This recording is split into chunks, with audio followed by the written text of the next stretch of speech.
Students, welcome back to my YouTube channel geography Guru. आज के इस एपिसोड में हम बात करने वाले हैं क्लास 10th हिंदी की वर्कशीट नंबर 70 यानी कार्यपत्रक संख्या 70 की।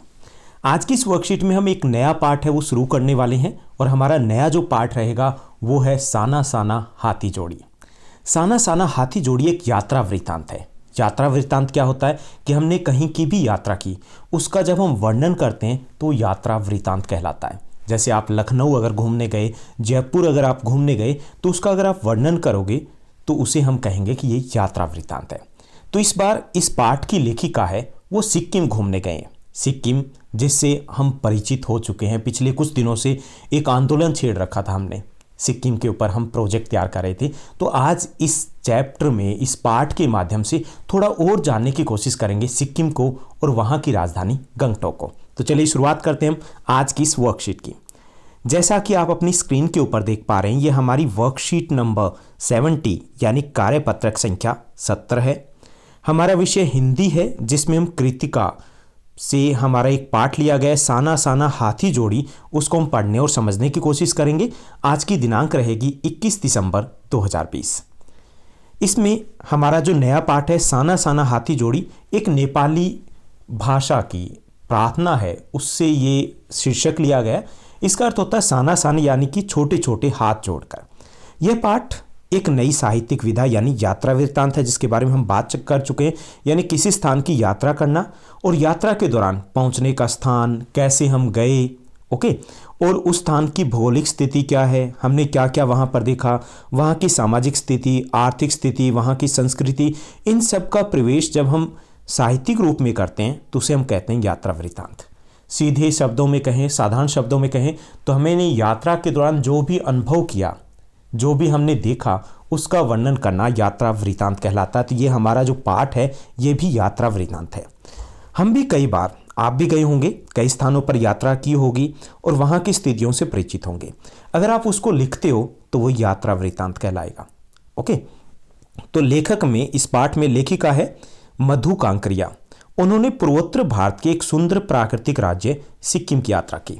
यानी सिक्किम है हमारे पूर्वोत्तर दिशा में है और अगर क्षेत्रफल के आधार पर बात की जाए तो ये दूसरा सबसे छोटा राज्य है। जनसंख्या के आधार पर हमारे देश का सबसे छोटा राज्य है।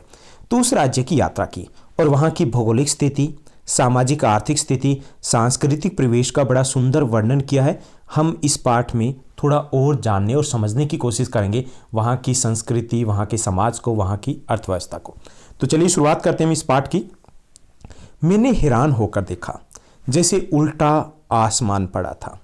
यहाँ पर लेखिका किसी पर्वतीय इलाके में है, राजधानी गंगटोक से थोड़ी दूरी पर, और वहाँ से वो रात के समय में गंगटोक को देख रहे हैं और गंगटोक ऐसे दिखाई दे रहा है जैसे जो आसमान है वो उल्टा पड़ा है और सारे तारे बिखर कर टिमटिमा रहे हों, ऐसा लग रहा था। इतना सुंदर दृश्य लगता है जब गंगटोक को किसी ऊंची पहाड़ी से या शहर से बाहर से रात के समय में देखा जाए। ढलान की तराई पर सितारों के गुच्छे रोशनी की एक झालर सी बना रहे थे। वह रात में जगमगाता गंगटोक शहर का इतिहास, वर्तमान के संधि स्थल पर खड़ा मेहनत का एक ऐसा शहर था जिसका सब कुछ सुंदर था। यानी ऊपर से अगर देखें तो तराई पर एक सितारों के गुच्छे से दिखाई दे रही थी वहाँ की जो शहर की रोशनी थी। ऐसे लग रहा था कि यहाँ पर वर्तमान और इतिहास का मिलन हो रहा है। सब कुछ सुंदर था, सब कुछ अद्भुत था, सब कुछ बेहद अलग था। जैसे हम शहर को देखते हैं किसी त्योहार के समय, जब ईद या दिवाली के ऊपर जब शहर सजा होता है, तो वैसा ही कुछ गंगटोक दिखाई देता है।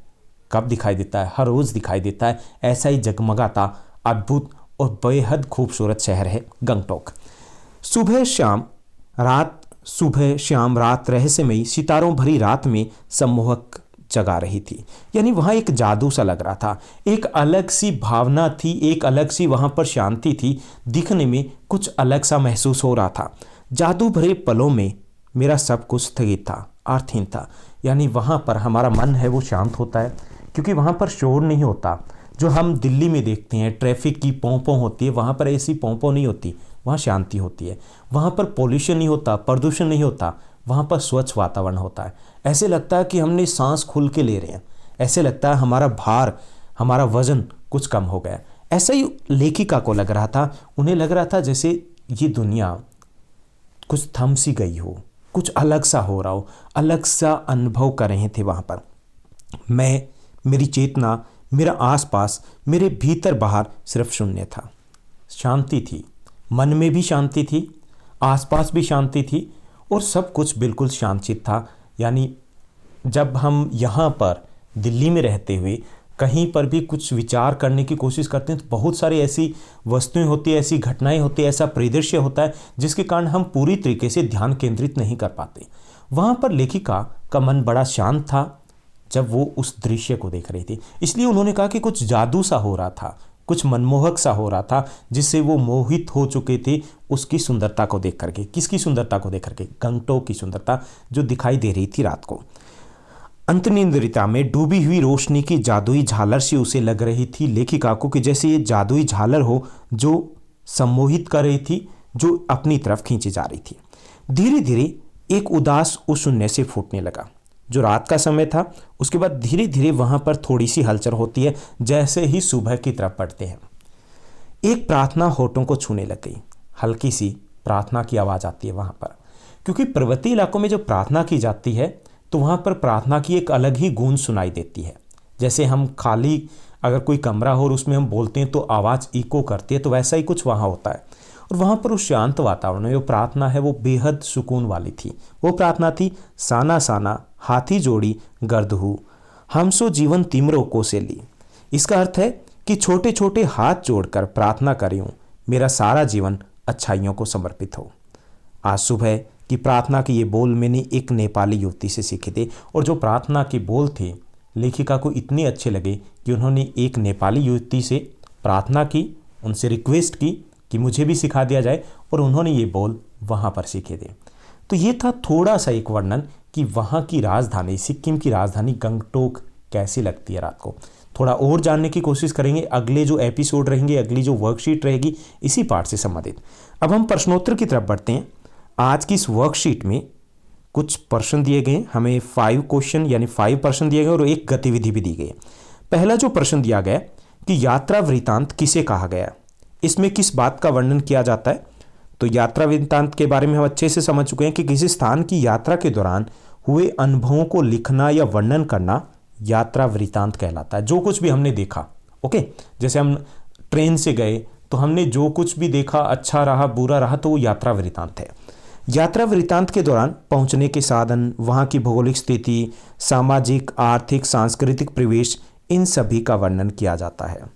उसके बाद दूसरा प्रश्न दिया गया, लेखिका कहाँ गई थी और वह स्थान भारत में कहाँ स्थित है। तो लेखिका ने सिक्किम की यात्रा की थी। सिक्किम भारत के पूर्वोत्तर दिशा में एक बेहद खूबसूरत राज्य है। उसके बाद तीसरा प्रश्न दिया गया कि रात में जगमगाता गंगटोक शहर कैसा दिख रहा था।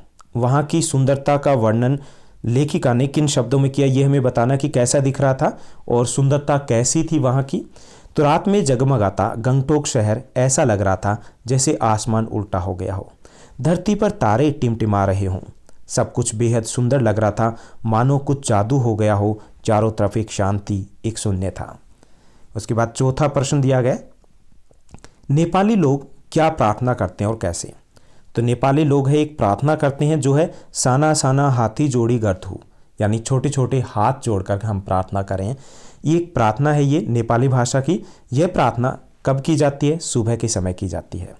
उसके बाद 5वां जो प्रश्न दिया गया है कि नेपाली युवती से लेखिका ने क्या सीखा। तो हमने पाठ में भी, इस गद्यांश में भी समझने की कोशिश की थी कि लेखिका ने नेपाली युवती से साना साना हाथी जोड़ी गर्दू नामक एक प्रार्थना सीखी थी। उसके बाद छठा जो प्रश्न दिया गया, इसमें हमें अपना अनुभव लिखना है, अपनी किसी एक यात्रा का वर्णन है वो हमें करना है।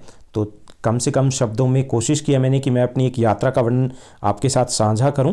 अगर आपने भी ऐसी कोई यात्रा की है तो उसका भी वर्णन कर सकते हो। हम हर साल एक परिवार की छुट्टी की योजना बनाते हैं, परिवार के साथ कहीं बाहर जाने की योजना बनाते हैं। इस साल हमने प्रसिद्ध पहाड़ी रिसोर्ट हिमाचल में शिमला जाने की योजना बनाई। शिमला भारत के आकर्षक पर्यटन स्थलों में से एक है। हमारे एक पारिवारिक मित्र ने हमें शिमला आने का सुझाव दिया क्योंकि वे उस जगह का बहुत आनंद लेते थे। उन्होंने बताया कि शिमला अगर आप नहीं गए तो क्या घूमें। हमने एक यात्रा की योजना बनाई, 1 सप्ताह के लिए शिमला में रहे।